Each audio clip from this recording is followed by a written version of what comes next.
Witajcie na kanale EV Repair. W dzisiejszym odcinku postaram się Wam wskazać 5 używanych samochodów z 5 segmentów cenowych, które sam bym kupił.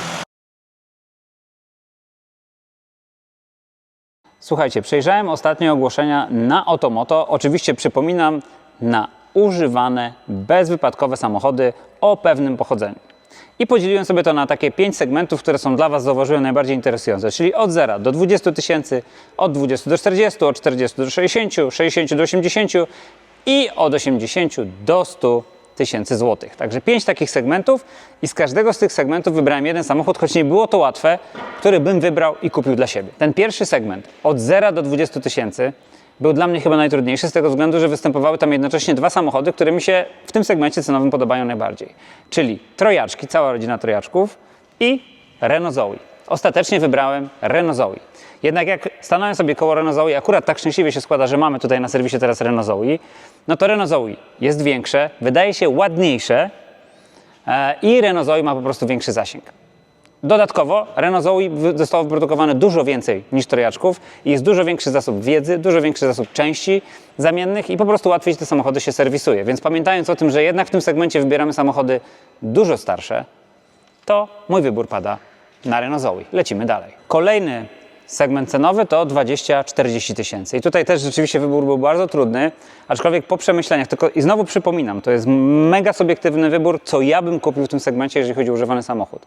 I ja kupiłbym Nissana Leafa drugiej generacji. Jest go tam relatywnie nie za dużo, ale Nissan Leaf drugiej generacji w tym segmencie cenowym wydaje się bardzo dobrym wyborem. Jedną i w zasadzie chyba najważniejszą wadą tego samochodu jest jego bateria, ale poza tym jest to doskonały wybór, jest to wygodny samochód posiadający już w miarę nowoczesne systemy. Jeżeli dobrze poszukacie, będziecie w stanie wyrwać wersję N-Connecta albo nie daj Boże Tecna, czyli już naprawdę wypasioną, która będzie miała dużo systemów wspomagania, także w tym segmencie wybrałbym Nissana Leafa, szczególnie, że miałem właśnie Nissana Leafa drugiej generacji i ja byłem osobiście z niego zadowolony.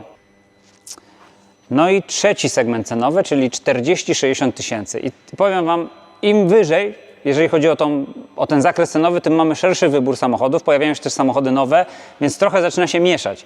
Aczkolwiek przyjęliśmy pewne kryterium, czyli wybieramy samochód używany, bezwypadkowy. I tutaj przeglądając te oferty, no to dla mnie wybór wahał się pomiędzy BMW i3, które osobiście bardzo lubię i uważam, że na pewno ma duże zadatki na takiego fajnego youngtimera.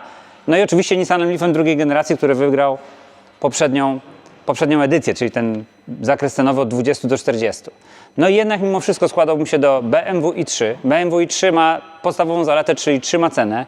Jest wykonane z niesamowitych materiałów, czyli samochód jest po prostu kosmiczny w porównaniu do innych samochodów elektrycznych. Ma specyficzny wygląd, jest świetnie wykonany w środku. Prawda jest taka, że rzeczywiście jest trochę mniejszy, ale w rzeczywistości się tego nie odczuwa. A dodatkowo jest po prostu mało awaryjny. Także w tym segmencie cenowym poszedłbym w BMW i3. Czwarty zakres cenowy, czyli od 60 do 80 tysięcy. Tutaj Was zaszokuje. Przeglądałem te oferty, długo myślałem i pojawił się ten samochód parę razy, który testowałem i osobiście zrobił na mnie bardzo dobre wrażenie, a mianowicie MG4. Dlaczego zdecydowałbym się na MG4? No bo w tym zakresie cenowym kupujemy samochód, który jest praktycznie nowy, czyli mamy roczniki 23 i 24. Samochód przeszedł testy rewelacyjnie, jest bardzo fajnym, przyjemnym samochodem za niewielkie pieniądze i w tym segmencie cenowym kupiłbym MG4.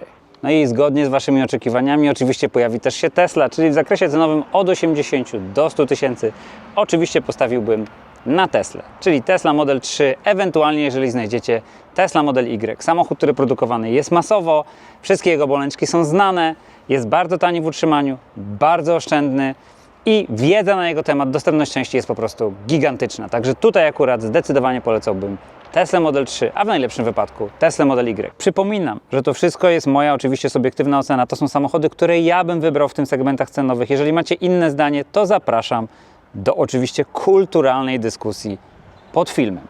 Dziękuję Wam za oglądanie i bardzo serdecznie zapraszam do subskrybowania naszego kanału, bo Wasze subskrypcje to jest właśnie to, co zachęca mnie do cięższej pracy. A przy okazji zapraszam na evrepair.pl, gdzie znajdziecie części zamienne, akcesoria i ładowarki do Waszych samochodów elektrycznych. Trzymajcie się, cześć!